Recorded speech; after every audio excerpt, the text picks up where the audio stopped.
Wilhelm Furtwängler was their savior. Because no one knows when Dr. Furtwängler's case will come before the tribunal, and because I have unexpectedly received permission from the French authorities to reside in Paris, I probably will not be here to give evidence on his behalf. So I have taken copies of these letters.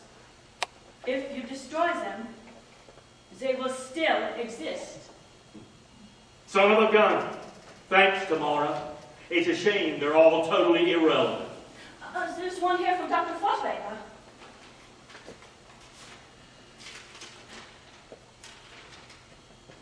Dear Mrs. Sachs, thank you for your letter. Yes, I remember your husband well. As a matter of fact, I was reminded of him only the other day. I remember the Bechstein was out of tune. He was indeed a fine pianist. I was deeply distressed to hear of his tragic fate. Well, Amy, get them up off the floor. Oh, and you were saying that the good guys at Wiesbaden had some questions for me. Yes, they don't think that there's a case against Dr. Furtwängler. They want to know why you're pursuing him. You tell them they'll know after they've heard the evidence. Take a look through that, and you'll see what I mean. Next question.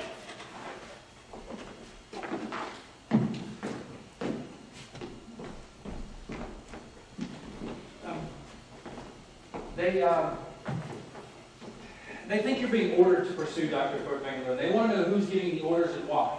Oh, I get it. You've been talking to them, haven't you?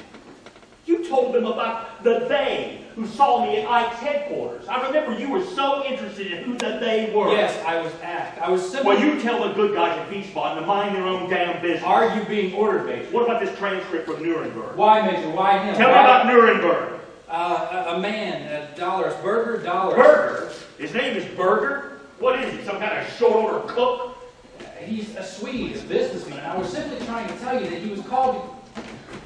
It is now 9 o'clock precisely. I have prepared a statement. I do not intend to be kept waiting again. Wilhelm, don't talk to me as if I was the second fine witness. Now, you go back to the waiting room, and you sit down, and you wait. And Miss Stroud will come to get you when I'm ready to see you. And if you're not there when she comes to get you, I'll have you pulled in by the military police. Okay, Wilhelm?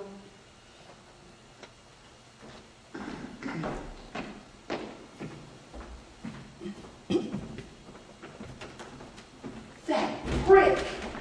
That arrogant prick! Who the hell does he think he is? I mean, who the hell? I have a favor to ask you. Okay, I owe you one. When you question him, could I ask that you treat him with more respect? What? More what? Respect. I thought that's what you said. Respect? Are you kidding? Major, he may just be one of the greatest conductors of the century, and that merits respect. Yeah, great conductor, great artist. That's what everybody keeps telling me. Well, you know what I say to that. I think I know what you say to that. And you know what I say he is. I think I can guess that too.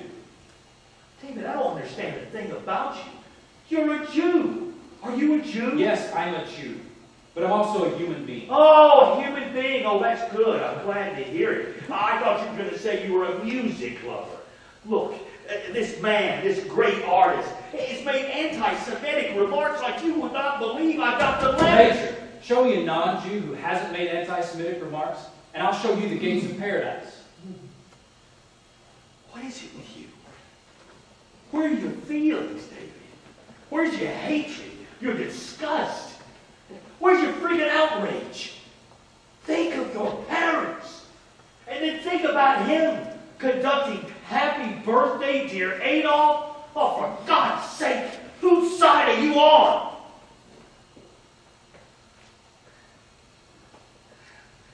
Tell me about the Swede in Nuremberg. It doesn't matter now. It's probably irrelevant. Amy, go in. But don't announce him, just let him come in.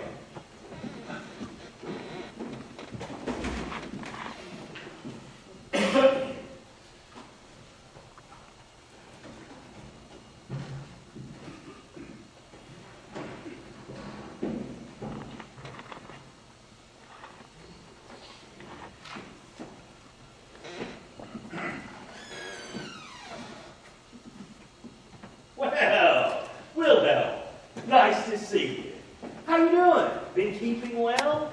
It's not too hot for you, is it? Come on in, come on in. Sit down. No. Take this one here, it's more comfortable. This heat's something else, isn't it? Would you like to loosen your tie, take off your jacket? Just relax. The good news is, this is the last time you'll have to see me. The bad news is, I still have to test the case against you, see if it'll hold up. And if it does, I'll hand over to the civil authorities, to your own people. A guy called Alex Vogel. You ever heard of him? Yes, I've heard of him. And what have you heard? That he is a Moscow hack, a communist. Yeah, that's the guy. Not a very nice man. We're not on first name terms, but today, thank you, lucky stars, you only got to deal with me. So, I'm not going to go over all that old stuff because one or two new things have been brought up. I should like to say something. No, go ahead, be my guest. When I last saw you, I was unprepared. I did not know what to expect. In the past weeks, I have been thinking more carefully and making some notes. You have to understand who I am and what I am. I am a musician, and I believe in music. I am an artist, and I believe in art. You could say that art is my religion. Art in general, and music, of course, in particular, has for me mystical powers which nurture man's spiritual needs. I must confess, however, to having been extremely naive. I insisted for many years, until just recently in fact, on the absolute separation of art and politics. I truly had no interest in politics. I hardly read newspapers. My entire life was devoted to music because, and this is very important, I believed that I could, through music, preserve something practical. And what was that? Liberty, humanity, and justice. Gee, Wilhelm, that was a thing of beauty. Honest to God, a thing of beauty. You know, I'm going to try to remember that. How does it go again? Liberty, humanity, and justice. Beautiful. But you use the word naive. Are you saying now you think you were wrong, that art and politics can't be separated? I think they should be kept separate, but that they were not kept separate, I learned to my cost. And when did you first learn that? When you sent the telegram? Was that the surrender signal, the waving of the white flag? What telegram? Happy birthday, dear Adolf. Love, Wilhelm, words to that effect. It sounds to me like you were dropping to your knees and saying, okay, Adolf, you win. You're top dog and everything. So let's be pals, have a great party. Is that when you decided you couldn't keep art and politics separate, when you sent the telegram? I have no idea what you are talking about. I'm talking about your birthday greetings to Adolf. I never sent him birthday greetings or any other kind of greetings. Think carefully. I don't have to think carefully. This is utterly ridiculous. I never sent him a telegram. Major, if you just show him the telegram, I'm sure it could refresh his memory. I can't seem to find it in my files. Emmy, perhaps you have the telegram? No, I have never seen such a telegram. Major, if you just tell me where it is. You won't find it because no such telegram exists. Well, you got to admit I tried. I tried. I thought I might just trap you there, Wilhelm. But David here's just a little too quick for me.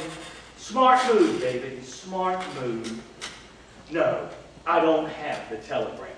But I know it exists. And I'm telling you, Wilhelm, we're going to do everything we can to find it because I happen to believe you sent it. Then you are wrong. Art and politics. Yeah, art and politics. Are you saying that while you toured abroad conducting for the Berlin Philharmonic Orchestra in foreign lands from 1933 on, that wasn't a commercial for Adolf and all he stood for? We never officially represented the regime when we played abroad. We always played as a private ensemble.